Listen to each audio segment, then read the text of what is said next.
Happy 420. I'm Kai. And I'm Queen Reefer. And you're watching Stone Cold Murder.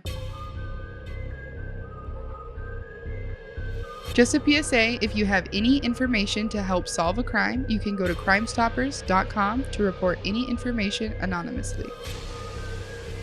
This podcast contains material that might not be suitable for all audiences. Viewer discretion is advised. Hello and welcome back to Stone Cold Murder. And this is the last episode of season 4. So I hope you guys are ready for this one. But first, how are you today? I'm doing great until after this episode. Then I'm going to be filled with sadness and hate. Rage. And I'm going to hate it. We know you're already going to hate it. I'm going to hate it. We need a compilation of Queen just saying, I hate it, over and over. Yeah, because I think I say it every episode. Mm-hmm. I fucking hate him. I know. I actually do. What are your thoughts? I hate it. I say that every time, but I Hate it. really do fucking hate it. Any final thoughts on this case? I'm pissed. I don't like it. I hate it. I hate it. What do you think my thoughts are? You hate it. I hate it. So, yeah. Are you ready to hate another case? I guess. I guess. Is there really not a case to hate though? Truly, You have though. to Truly. hate everyone. Truly. There's not ever one that I'm gonna be like, oh yeah, I love that. That was great. No, but I don't know. You could give me a theory or something when I say, what are your thoughts? I know I kind of yap the whole time during the episode. Right. So then when we get So to then the you're end, just it's like, I hate it. Exactly. But I'm doing good. Kai owes all of us $32 each. $31. 'Cause I was 31 minutes late. Yeah. Is that why? Every minute you were late, we added $1. That's funny as fuck. You didn't tell me why I owed you money. That's why. That's funny. No, I think I'm just going to have to remember it takes me an hour to get down here, not 30 minutes. An hour? Well, because I always think 30 minutes is enough time for me to get there. I was going to be 5 minutes later, so anyways. But not 30 minutes late, and then I'm like, yeah. It took you an hour? It takes me an hour every time. You ready to start the case? Yeah. Okay. Then I see you called me out. Why? Oh. Yeah, I said Queen Reefer is really gonna hate this one. Before we even talked about it, I wrote it in this script, so. Thanks. Yeah, I already knew At because least I'm consistent. you're consistent, but these type of cases you really don't like. I know it. And you'll understand why once we get into it and we get to the end. You'll be like, Yeah. So hate it. So let's hit it. I double hate it. It's gonna be the last episode of the season. All so- right. Well, I think it's only fair before we get into it to dap me up, Let's do Queen. it. Your way, then my way. I don't remember your way. Oh yeah. Hell yeah. Now let's get into episode 10.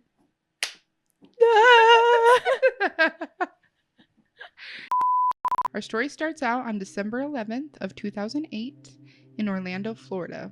A call came into the Orlando Police Department from a man named Roy Kronk. Roy stated that he had seen a suspicious object found in a forested area near a residential neighborhood. And this was actually not the first time Roy had called police about this fact. And he had called them 3 times before December 11th. That's a lot of times. I agree. But he was being 3 times persistent. too many. No, I don't think so.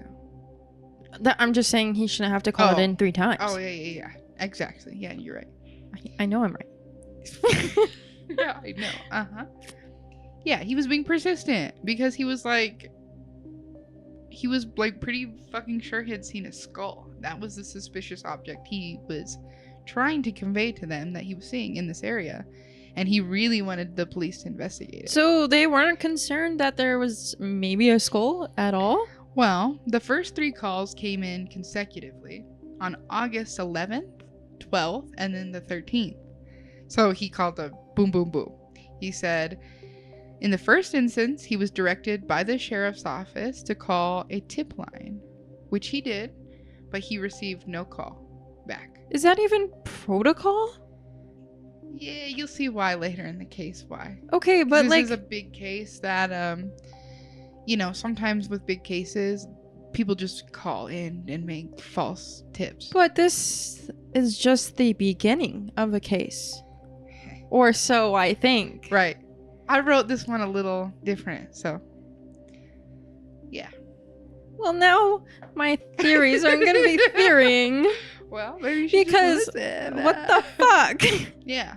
Okay, well. So the sheriffs were like, okay, we have a tip line for this. Call this. So they had already known about it? Yeah.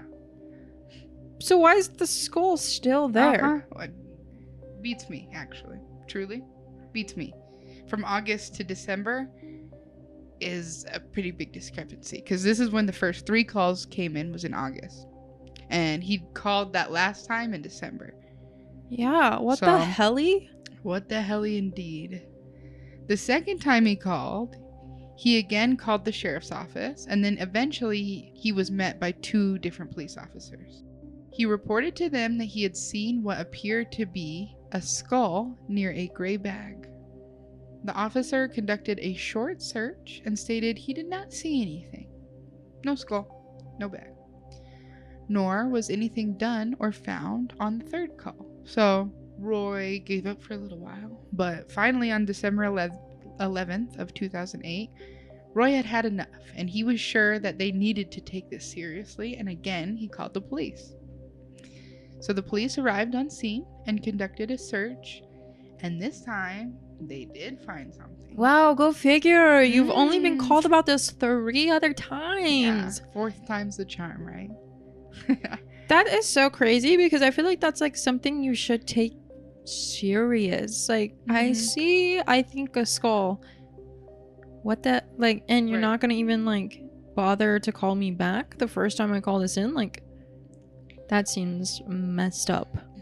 Yes. And as you'll see, they probably did have a lot of people that were just calling, making bullshit claims, but yeah. But still, like, you can't discount or discredit those claims, because one could be true.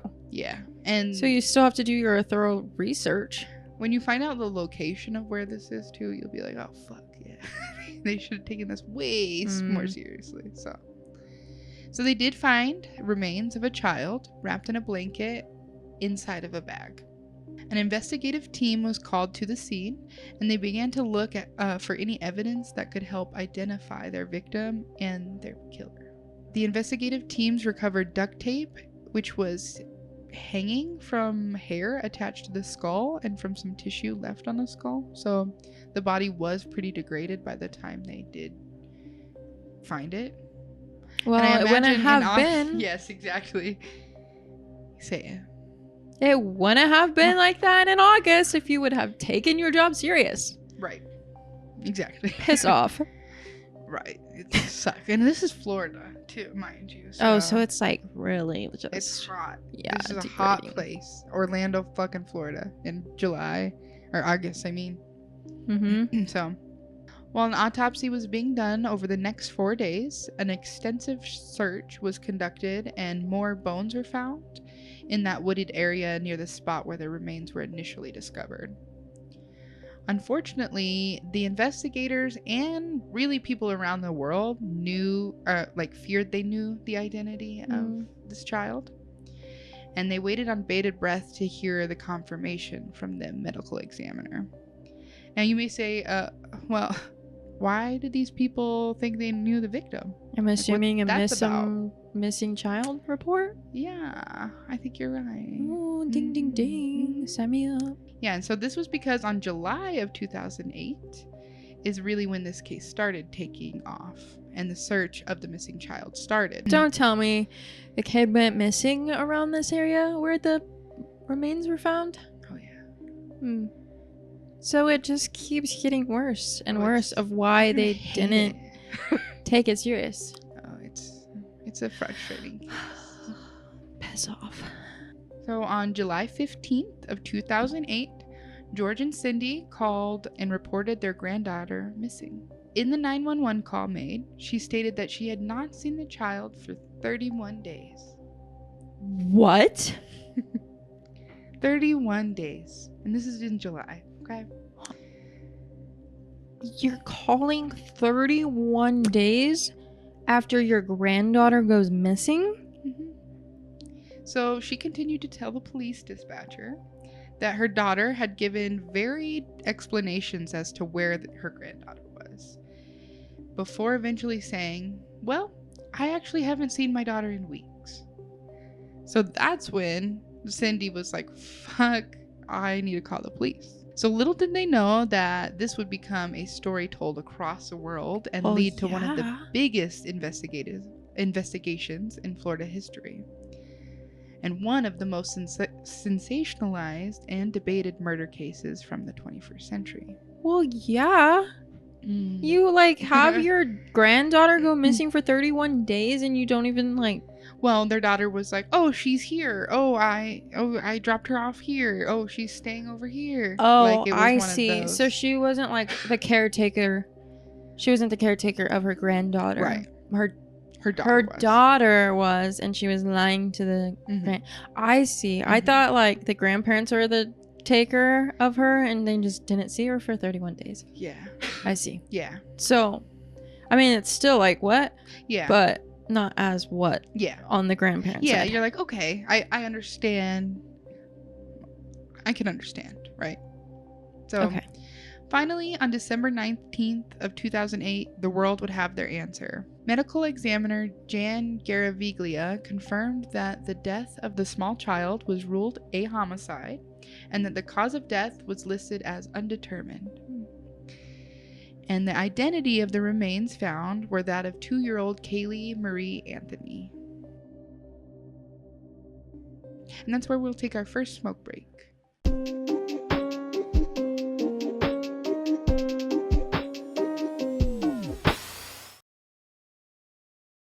And we're back from our smoke break. So, we were talking about before the break that the identity of the remains were that of Caylee Marie Anthony. Caylee Marie Anthony was born on August 9th of 2005. She was 2 years old at the time of her death and lived in Orlando, Florida with her mother Caylee Anthony and her grandparents George and Cindy. Because they all lived together, it was very unusual to have not seen Caylee for 31 days. Obviously. Oh, so they lived together. They all lived together. And like we said earlier, Cindy made that 911 phone call on July 15th of 2008 to report Caylee missing. She said that she had not seen the child for 31 days. The last time that George and Cindy had seen Caylee was on June 16th of 2008. Casey had departed from her parents' home with Caylee, and Casey told her mother, Cindy, that she was taking Caylee to her nanny, whom Casey identified as Zanita Zanny Fernandez Gonzalez. The next day, she told Cindy that the three were headed to Tampa on a work trip. The next few weeks, Casey would tell her parents various stories about where her and her child had been. 31 days after Casey and Caylee left, her car was actually found abandoned in Orlando and towed away. George and Cindy were notified that the car had been impounded. When George went to recover the car, he and the tow yard manager noted a strong smell coming from the trunk, which both later stated that they believed to be that of human decomposition. But when the trunk was opened, it only contained a bag of trash. So that is the day Cindy went ahead and reported Caylee missing after the car was Can I add on that? Mm-hmm. It could have been a body previously and the decomposing seeped into the carpet. So the day that the car was impounded and George went down there and stuff, that's the day that Cindy was like, oh fuck, I'm gonna report Caylee missing because this seems fucking weird, right? So she told 911 dispatchers that Casey's car smelled of dead bodies and that she had not seen Caylee for 31 days. So Cindy would later retract that statement regarding the car's odor. Why? Yeah. You'll see. After this call, Caylee Anthony would also call to report her child had been kidnapped, though. But not recently. No, she had been kidnapped by her nanny in June. Oh, yeah, so you're just calling about it. Uh-huh. A month later. Yep. Hmm. Yep. So this whole thing started throwing red flags for investigators, Well, obviously. And they wanted to talk to Caylee to get to the bottom of it. Caylee told investigators that she had left Caylee at the nanny's apartment. She said that the nanny had kidnapped Caylee. Of course, the police are going to follow up on this. Turns out the nanny, this lady that she claimed was her nanny, had never met Caylee, nor Caylee, nor any of the family. And the apartment that they said was her apartment had been not lived in for 140 days. So couldn't possibly... So either she dropped her daughter off at an abandoned apartment that nobody lived in, that was empty, or she hadn't dropped her off there at all. Okay. Either way you go, it's like fucked. Yeah, it doesn't look good. Yeah. Either way. It's... This would not be the only lie she had told police, but the first of many. During her investigation, her stories didn't really make sense and they didn't add up, okay? And Caylee's told police that she was working at Universal Studios during the time of Caylee's kidnapping. So, because she was caught in a lot of lies and the investigators did not believe her in any of the things she was saying, they took Caylee to Universal Studios to confirm that she worked there, because they were like, and let me guess, she didn't. We don't really believe you, actually, which I think is funny because you don't really see that in very many cases where they're like, yeah, we need you to confirm where you work. Yeah, I don't know, it's not adding up. Let me guess, she didn't. So when investigators took her to Universal Studios on July 16th and asked her to show them her office, because she said she had an office there, Caylee led detectives into the building before she said, yeah, I no longer work here. It would turn out that she had not worked there since she had taken maternity leave almost 3 years earlier. So Caylee was arrested right there at Universal Studios. Caylee was charged with giving a false statement to law enforcement, child neglect, and obstruction of criminal investigation. The judge denied bail, saying that Caylee had shown woeful disregard for the welfare of her child.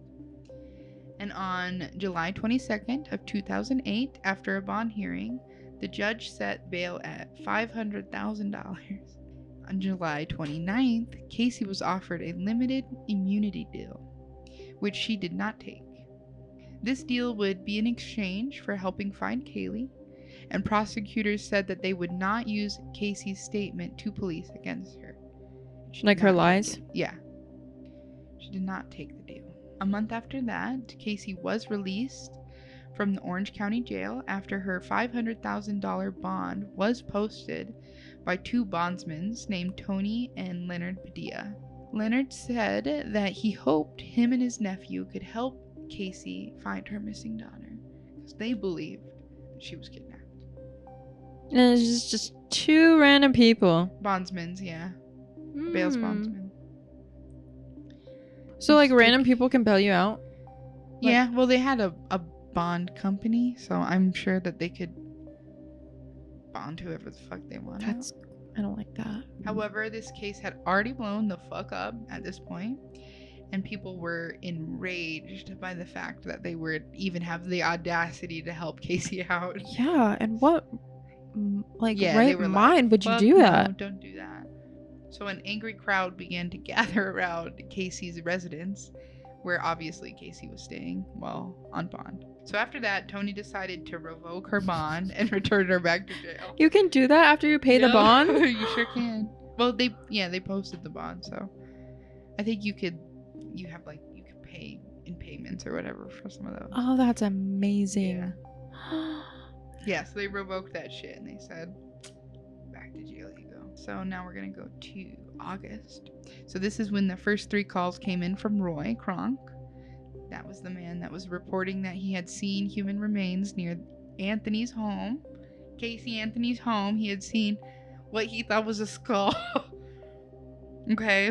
Remember, it took 3 calls 4 calls actually to actually do anything, but this was when the first calls happened, the first 3. Unfortunately, Caylee wasn't found until later that year, even though he had reported it.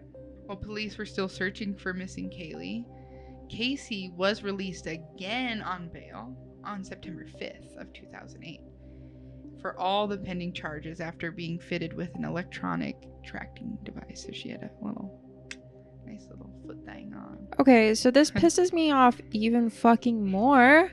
Knowing they already had like this case rolling and were suspicious of her. Right. And then like once someone finds human remains right next to her house, that's not gonna set off red alarms. Right. It wasn't far from her house.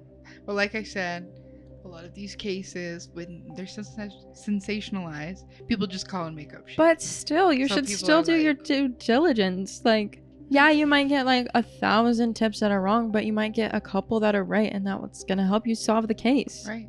Now that enrages me. Yeah. So she's let out again. This time, her $500,000 bond was posted by her parents, who signed a promissory note for the bond. So I didn't know what that was. And this note is a written legal binding document where one party, the borrower, so her parents in this case, promised to pay the other party, the bondsman, a specific sum of money, either on demand or on a future date.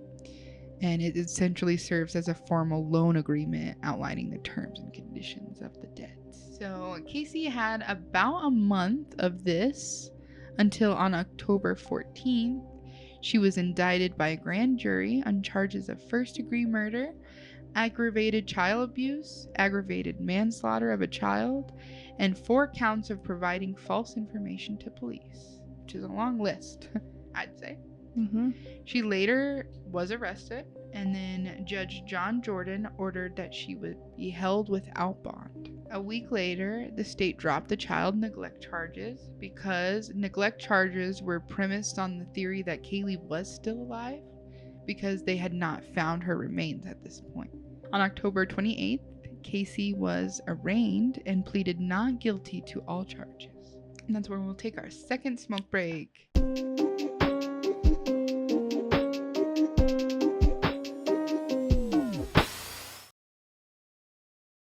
And we're back from our smoke break.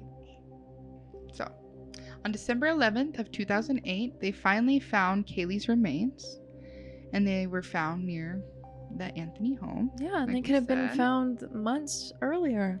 Right. I think it would have really helped the investigation and probably changed the outcome of this case had they been able to find Caylee's remains when Roy Kronk had originally called in that first 911 call. And especially like this amount of time, and like we mentioned it earlier, in Florida, the decomp process is so much more quick because of that. So you literally get rid of so much evidence and things that you could have found out about what had happened. Yeah, it's a real big bummer. It's like someone should be fired for not doing their job. Like, what? And that is the most frustrating thing, because it's like, and we talk about this all the time. It's like just these little small things that you don't catch or you don't do like you should normally do protocol. It just leads to like a complete different outcome. Yeah. And they're like, hey, well, we have a lot on our plate. Da, da, da. It's like, yeah, that's the job you got. Yeah, and it's like a lot on your plate. This isn't something that's this isn't something that's small. No. That could be easily missed. Like, you got phone call after phone call about human remains, and you don't have the luxury in that kind of job to mess up. Yeah, I'm sorry, you don't. Like, yeah, accidents happen and shit like that, but you don't have the luxury to be like, oh well, we didn't follow protocol this time, so no, you don't have that luxury. You fucking do the job. Yeah, it's a lot of work. That's what you fucking signed up for. So, yeah. On April 13th of 2009, prosecutors announced that they planned to seek the death penalty in the case because they did find her remains. And Casey's trial was set for 2011. So she got to be in jail that whole time. Jury selection began on May 9th of 2011 at the Criminal Justice Center in Clearwater. And because this case had been so widely reported in Orlando and really everywhere, they wanted a fair trial, or a fair jury, so to speak. So something we've talked about in like previous cases is where when we have a big sensationalized case like this, you really don't get a fair jury any way you look at it. It's too big of a case. You're not really going to have someone that's not biased in this case one way or the other. Good or bad. You've seen OJ, you've seen the West Memphis 3. P. Diddy. Both sides of the coin. It could go in your favor. It could be to your detriment. So either way, it's not fair. But at least they did try, and the jurors were brought from Pinellas County to Orlando for the trial selection. Juror selection took longer than they did expect, and it ended on May 20th, with 12 jurors and 5 alternate being sworn in. The panel was comprised of 9 women and 8 men, and the trial was set to take weeks. So it actually took 6 weeks in total, but they knew it was going to be a long trial just because of what they were dealing with. So because of this, the jury was sequestered to avoid influence from information available outside the courtroom. So they were like, please don't listen to the news, don't read any magazines on it, don't listen to people's opinions. Like we want you to try and stay indifferent. Yes, as indifferent as we possibly can. And the trial began on May 24th of 2011 at the Orange County Courthouse, with Judge Belvin Perry presiding. In the opening statements, lead prosecutor Burdick described the story of Caylee's disappearance day by day. Okay, so prosecutors stated that they believed Casey used chloroform to incapacitate Caylee before suffocating her with duct tape, and then leaving the body in the trunk of her car and then disposing of it. Okay? That's what they believed to be true. The defense, led by Baez, said that Caylee Anthony had likely accidentally drowned in the family's pool on June 16, 2008, and that George had, with Casey's knowledge, covered up the drowning in order to spare his daughter of a potential child neglect charge. So that's the defense's story there, which I think is a wild concoction of stories, because Casey really, she doesn't testify at all in her trial. And I find it weird that that's the story that they're going to go with, that it was an accidental drowning. You're not going to call the cops for an accidental drowning? The defense further said that Casey's seemingly unaffected behavior after Caylee's death was attributed to her child abuse that she had suffered at the hands of her father and brother as a child. So finally, the defense stated that the police investigation had been compromised by media frenzy, which, okay, I could give them that one, okay. But they really were pulling at anything they could, because they were really trying to hammer in the fact that Casey is a victim. So you can't blame her for this tragedy, because she's a victim of abuse. The defense blamed Casey's father and brother for abusing her, and they really tried to hammer in the fact that she was just this poor, helpless, abused girl, over and over and over. Which is crazy, because you'll find, like, later in the case, her parents really do try to come to her side and be on her side in the case. And I think it's crazy that she went with the "my dad abused me" on top of it, because I don't think there is really any evidence that, I mean, you don't want to say that couldn't happen or wouldn't happen or anything like that, because any of that could happen. But it does seem like they were really just trying to take the blame off of her. Yeah. Which is any way they could. Really crazy. In the second week of the trial, the prosecution called various members of the Anthony family to the stand. George was their first witness, and in response to their questioning, he had denied any sexual abusing of his daughter. We really hope that's true. So isn't that disproving their defense then? Like, let me go on trial and it's say... like one of those hearsay, he said, she said type of things at that point, because you can't really prove it, because it was when she was a child or whatever. So it's like, well, she said this, he said this. Nobody can really prove it. Well, you can't really take either person's word for it. Mm-hmm.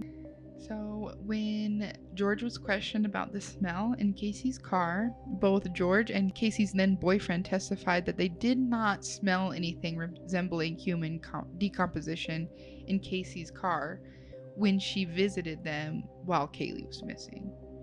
But George said he did smell something similar to decomposition when he went to pick up her car on July 15th. And Cindy, her mother, testified that her comment to 911 that Casey's car smelled like someone died was just a figure of speech and nothing further than that. And she may have exaggerated claims on the phone in an effort to get police to respond quickly. Mm-hmm. Which, yeah. I mean, it could be true, but the third week was pretty much just devoted to forensic analysis. So the prosecution called software designer John Dennis Bradley, who testified that based on a program he used to recover deleted searches, someone using the Anthony computer, and he would not specify who because he did not know who, had searched for chloroform 84 times on the computer. Also searched household weapons and neck breaking.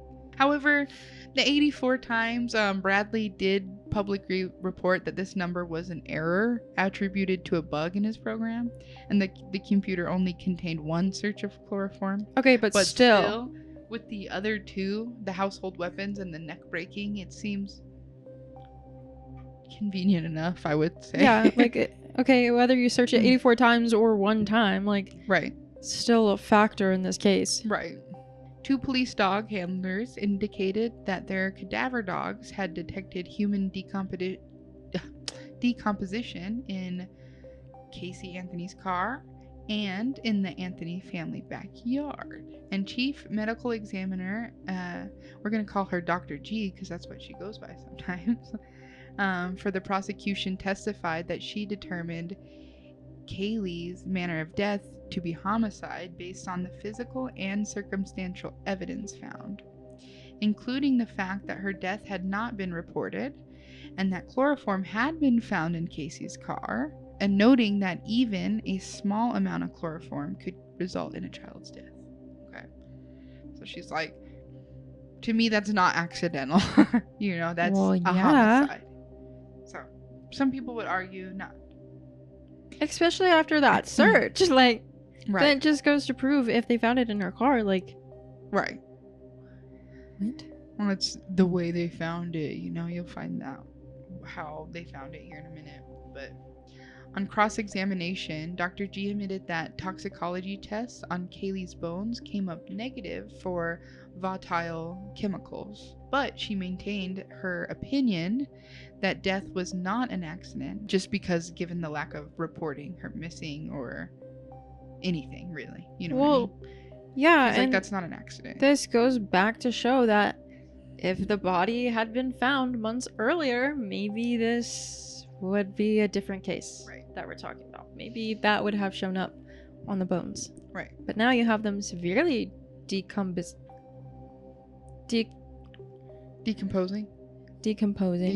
Yeah, decompose for months. Mm-hmm. And like we said, in the heat. Mm-hmm. Human Identification Laboratory Director Michael Warren presented an animation featuring pictures of still living Caylee with her mother that were superimposed with Caylee's decomposed skull and the duct tape found with the body, which I feel like is an interesting choice, but yeah, I think know how I feel impact, about that.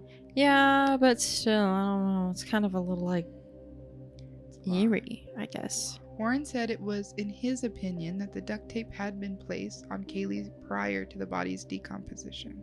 FBI latent fingerprint examiner Elizabeth 14 said that she had observed the outline of a heart-shaped sticker on the duct tape found with Warren, though by the time she had tried to photograph the outline, it was no longer visible.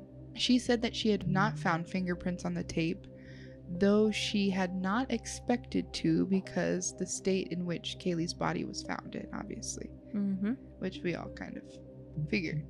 You know, it's been a while. FBI hair analyst Sebastian Shaw testified that a hair discovered in Casey's trunk belonged to Caylee, and it displayed root banding. Do you know what root banding is? I guess I can maybe have an idea. I researched it. I have what it is. I would just it's probably like when the hair is no longer living, does it start to change color? You do know what root banding is. I just guessed. Yeah. So yeah, I didn't know what it meant. So postmortem root banding is a microscopic feature observed in hair roots of decomposing bodies, characterized by an opaque band near the root.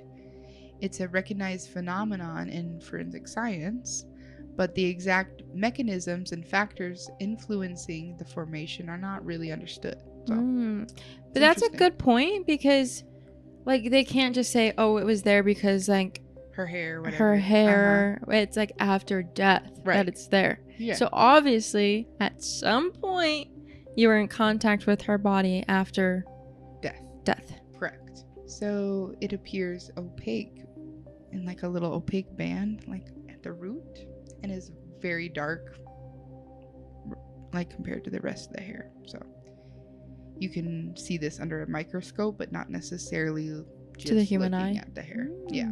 Shaw said that the study he had been running had been expedited for the trial. So thus far, it had shown that the banding only occurred post-mortem, so after death. He never saw it in a living sample. So finally, the defense objects to pretty much everything. They said the scientific reliability is not there. That the laboratory reported that the air sampling procedure performed in Casey's trunk indicated both decomposition and chloroform, but that they were unwilling to share the property database with them, and that the forensic technique had never been previously used in a criminal case, so it should not be allowed here. But it has to be used at some point. Yeah, exactly. It has to be used in the first time somewhere. So yep, you're right.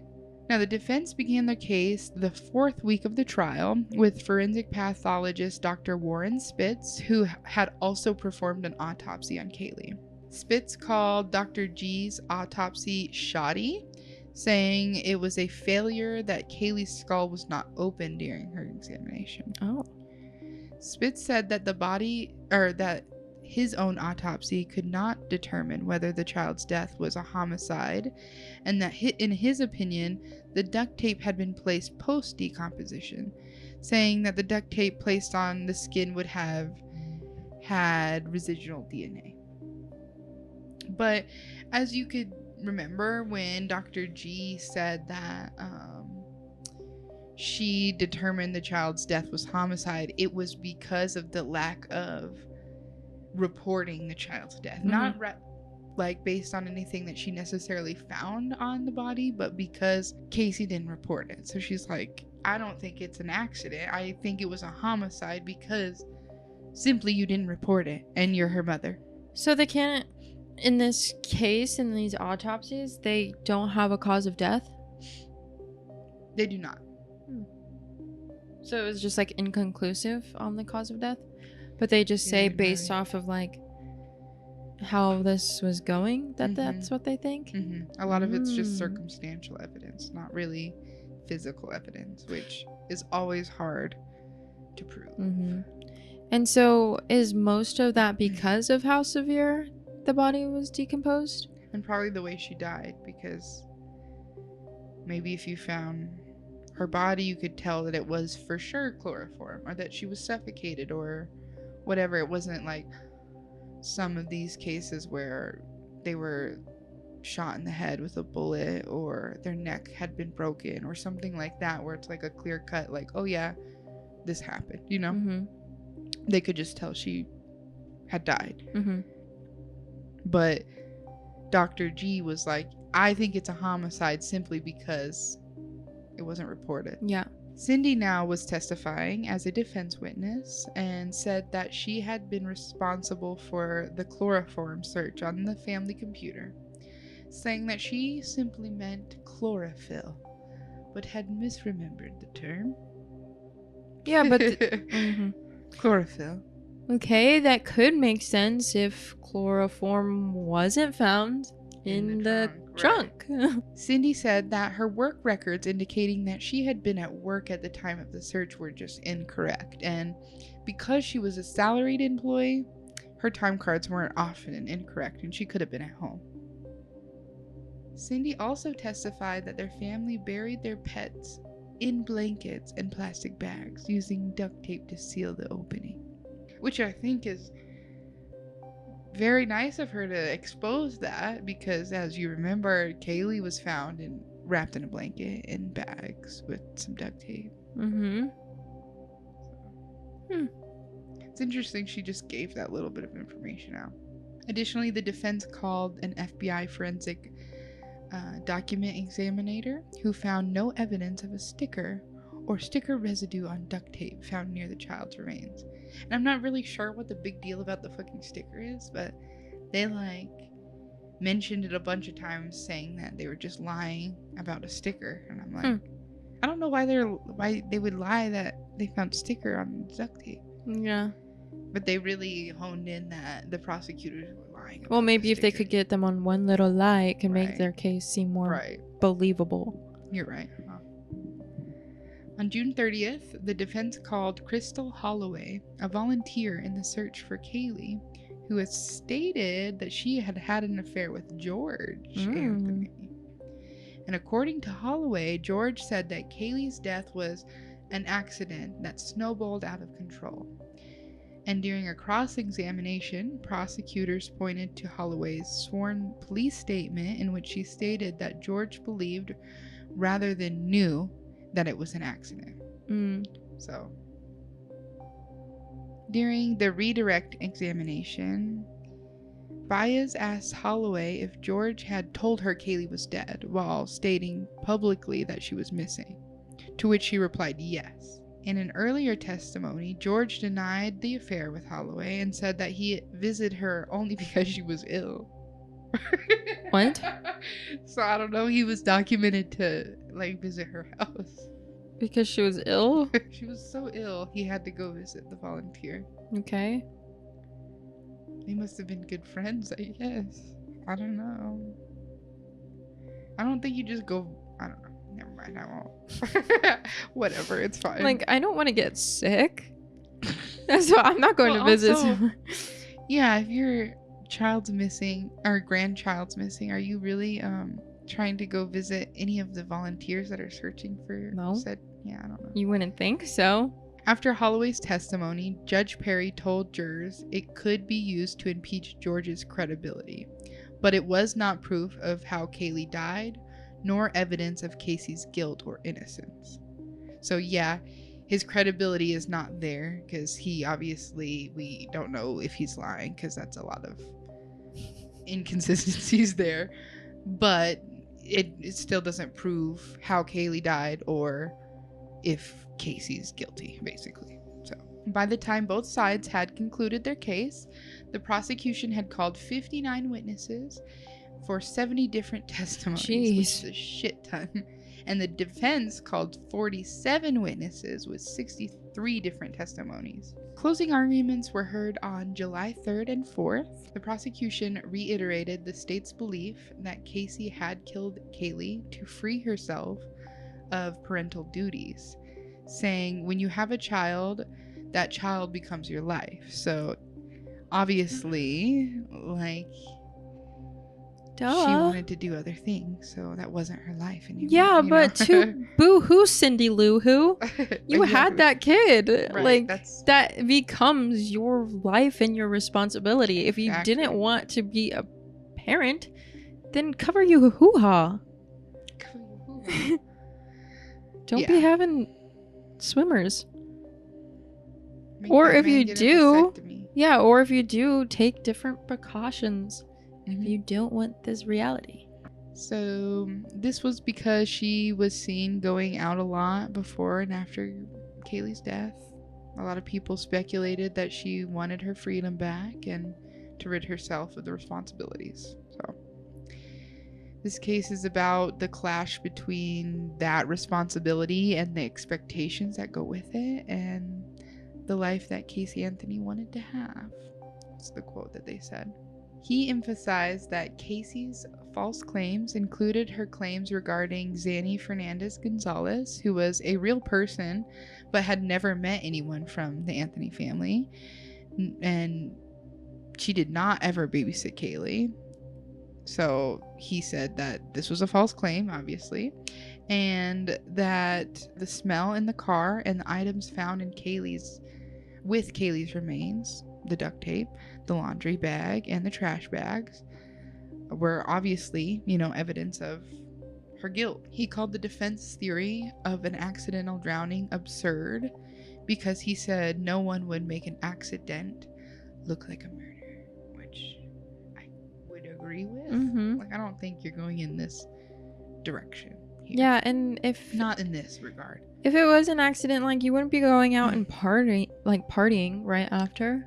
No. Like everyone said she was. Like, no. What? Baez, who Judge Perry had said could not address the abuse claims given the lack of evidence presented at trial, emphasized that the circumstantial nature of the prosecution's case, saying that the state's allegations were based on fantasy computer searches, fantasy forensics, phantom stickers, phantom stains, and had no real evidence. Okay, but it's not just fantasy searches. Like, you search that. Like, they were there. And it was, like, a part of this case. But he was like, well, because you had that one little slip up where you said 84 and it turned out to be 1. Like, you were just making things up. Okay, but Cindy did admit to searching that. So right. You can't throw that out completely. Right, exactly. He said there was no reasonable hypothesis of innocence. In light of the possibility that Anthony had drowned, further contending that the drowning was the only explanation that made sense. He was like, no, this is really the only thing that makes sense because, like, all of this is just made up just to convict this poor girl. Like, she's just a poor girl. Yeah, no. Yeah.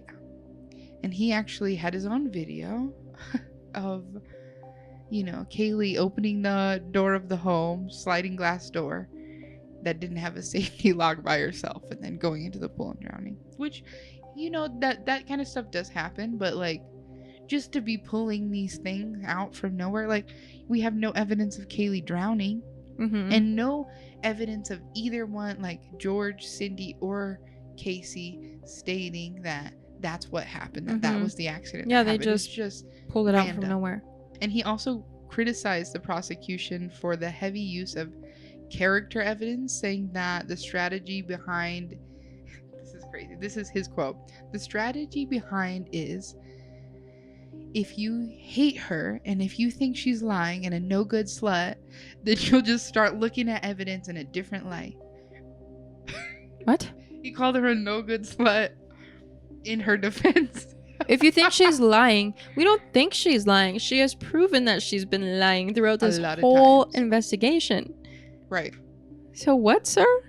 Defense attorney Mason followed, emphasizing that the burden of proof and which side bore it. So he's like,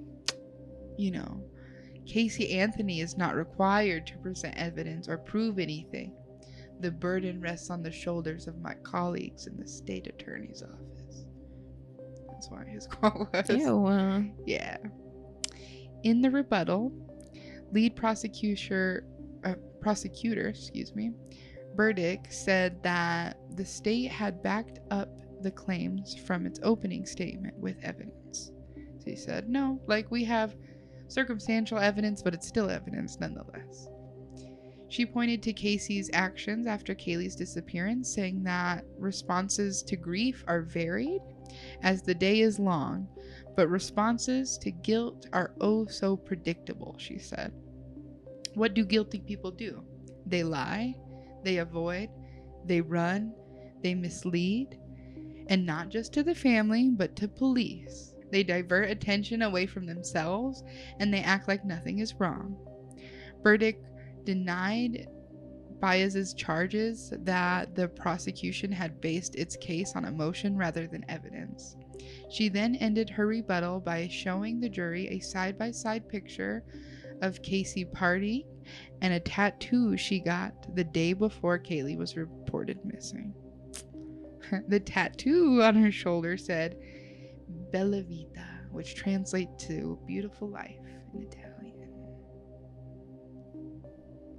Which is cool. What a cool tattoo to get. When Yeah, your daughter's especially missing. yeah. What Amazing. a beautiful life, right? That's so gross and cringe. Isn't it?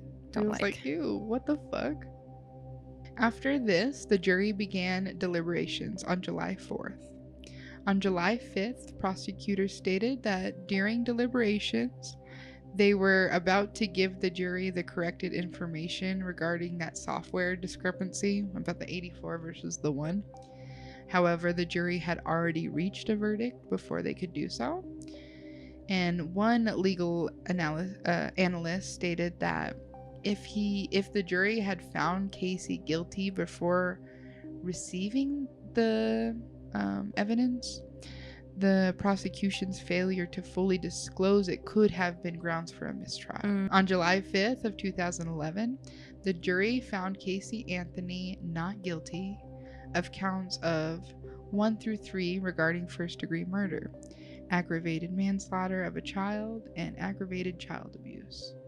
But they did find her guilty on counts of 4 through 7 for providing false information to law enforcement, the guilty counts that pertain to Casey's false statements. 1, that she worked at Universal Studios. 2, that she employed Fernandez Gonzalez as a nanny. 3, that she had told Universal Studios co-workers that Caylee Anthony had disappeared. So she lied that she had told co-workers that. And had spoken, and 4, that she had spoken to Caylee after Caylee went missing. So those were what she was found guilty of lying about. On July 7th, 2011, sentencing arguments were heard. The defense asked that the sentencing was to be based on 1 count of lying, not 4 or whatever they were trying, on the grounds that the offense occurred as part of 1 single interview with police dealing with the same matter, and that was the disappearance of her daughter. So basically they were trying to say, well, you can't do 4 different charges on the same case. Interview. The same, she only had this 1 interview. You can't charge her 4 different times for it. In the alternative, the defense argued for concurrent sentencing, that is for Casey to be permitted to serve the various sentences at the same time instead of one after another, The judge disagreed with both arguments and Perry found the statements to be constituted and 4 distinct separate lies. So he was like, no, I'm pretty sure we could still charge her on 4 different lies. He sentenced Casey to consecutively 1 year in county jail and $1,000 in fines for each of the 4 counts. So she ended up paying $4,000 for false information to law enforcement officers, which the maximal penalty was prescribed by law. Because Casey had been incarcerated since October of 2008, she received more than 1,000 days in time served credit, and she was released 10 days after sentencing on July 17th. Perry ruled that Casey must pay $217,000 to the state of Florida. The prosecution had requested $516,000 in reimbursement, but Perry only found Casey liable for the expenses that occurred during the period in which Caylee was reported missing and the homicide probe opened, so not for the entire investigation. In earlier arguments, Mason had called the prosecutor's attempts to enact the larger sum sour grapes because the prosecution lost their case. I'm like, bro, that's crazy. Caylee appealed her convictions, arguing that the false statements she provided to officers constituted as one. So she's trying to really hammer this. She said, no, I was just the one time. Oh, now you want to talk. You didn't really give me, a time to like reflect and think about what I had said and give me the chance to tell you the truth. That's what her argument was. And that the statements were inadmissible because she had not been given her Miranda warning.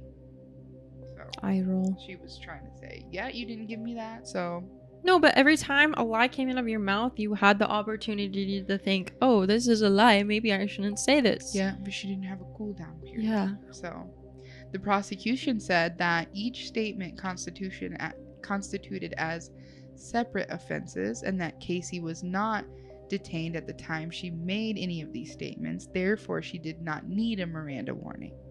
Okay? The court rejected Caylee's Miranda argument, but it concluded that her false statement could only constitute as 2 offenses because they had been made in 2 interviews. Throwing out 2 of the offenses, and this means she had a double jeopardy grounds, which is crazy. And this is a big deal because while she was initially convicted for 4 counts of lying to law enforcement, the appeals in court later overturned 2 of those convictions. Finding that they constituted double jeopardy, the court determined that 4 statements were made during the single interview with the law enforcement and that they should be considered 1. So this is kind of confusing, and I'm sorry, it's a little confusing. But this was just one continuous episode of providing false information. The double jeopardy, which prevents multiple prosecutions for the same offense, comes into play because they threw out 2. So This only applies if the person is tried twice for the same crime. So technically, she was being tried twice because they got her on 4 charges and it was technically only 2. So she got this double jeopardy because of that. And this means, in Caylee's case, that the court determined that the multiple convictions for lying to the law enforcement during the time of the interview were essentially the same offense, even though she made multiple statements. In the quote from the court, they stated, "We cannot conclude that the legislator intended to authorize separate punishments for each false statement made during the single interview." But the court declined to reduce the number of convictions to 1, saying, "Where there is an insufficient temporal break between 2 alleged criminal acts, so as to have allowed the defendant time to pause, reflect, and form a criminal intent, and a separate episode to be found to have occurred." So that's just basically saying you didn't give her a chance to leave the room and think about what she's done and come back and say, "Oh, you know what? I didn't tell you the truth." Are we 2 years old? But that's like the technicalities that people can get out on, and that's what they really were trying to get her out on, because if they could throw out 2 of these, that means she can't be ever tried again for this case. Never again. If she admitted to killing Caylee because of this double jeopardy, she can never be charged for it. Ever. Because they technically fucked up. And they got that on a technicality. It's fucked. Because they accidentally charged her 4 times instead of twice, and it was the same crime. And you can't be charged for the same crime twice, which is that's a good thing. But in this case, it's a fucked technicality that is just like a coincidence. You know what I mean? After this, Caylee left Florida at an undisclosed location not long after the verdict. However, on August 12th, she was ordered to return to serve a year's supervised probation for an unrelated check fraud conviction. Caylee returned on August 25th and served out her probation at an undisclosed location due to the numerous threats against her life. And the Florida Department of Corrections did not enter her information into the state's parole database because of that too. So people couldn't find her. In August of 2011, George and Cindy issued a statement saying that Casey would not be living in their home when she returned to Florida to serve her probation. The Florida Department of Children and Family released a report based on 3-year-old investigation that they had into Caylee's disappearance and death. And an agency spokesperson stated, "It is in conclusion of the DCF that Casey failed to protect her child from harm, either through her actions or lack of actions, which tragically resulted in the child's untimely death." When the not guilty verdict was rendered, many of the crowd, so there was a huge crowd outside the courthouse, as you can imagine, just like OJ, people were waiting to hear this. And when the verdict was finally said, many of the crowd of 500 people outside the courthouse reacted with anger, chanting their disapproval and waving like huge, they were like basically protesting. As they should. And all sorts of stuff. Of course, yeah. People took to Facebook and Twitter, as well as other social media outlets to express outrage. Traffic to news sites surged to about 2 million per page views and about 3.3 million. With most of the visits coming from the United States, obviously. It is reported that between 2 p.m. and 3 p.m., 1 million viewers were watching CNN.com live, 30 times higher than the previous month's average. And Twitter's trending topics in the US were mostly about the subject relating to the case. And news reports that posts on Facebook were coming in too fast for Facebook to even count them, meaning that it was like 10 per second. Or meaning, yeah, at least 10 per second on their page. Just over and over and over people are posting.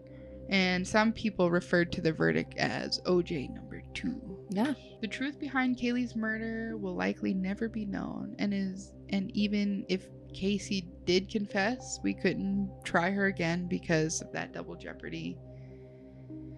And I think you'd agree with me. This leaves a very sour taste in my mouth, and I think everybody's mouth here every time we think about the innocent life of Caylee Anthony that was so selfishly denied and taken from her. So, for the last time of season 4, what are your thoughts on this case? I hate it. I quadruple hate it. I know. This pisses me off. It's horrible, isn't it? It's so awful. It just like breaks my heart because this poor little girl had no say obviously in it. And there's just so many different like evidences pointing to it, and like it's just like so there. It's so annoying. It's so wrong. And then you have like other cases where there's no evidence and they get convicted. It's like, what the fuck? Any other thoughts on that? No, I hate it. Hate it. Let me ask you guys for one final time. Did you hate it? I hated it. Danny? Hated it? Matt? We all hate it. 4 hates across the board.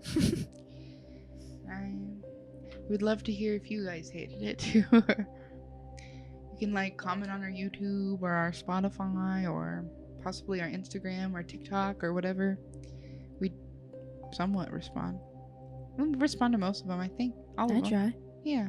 So if you want to tell us if you hated it or not, let us know. And we will be back for season 5 at an undisclosed time.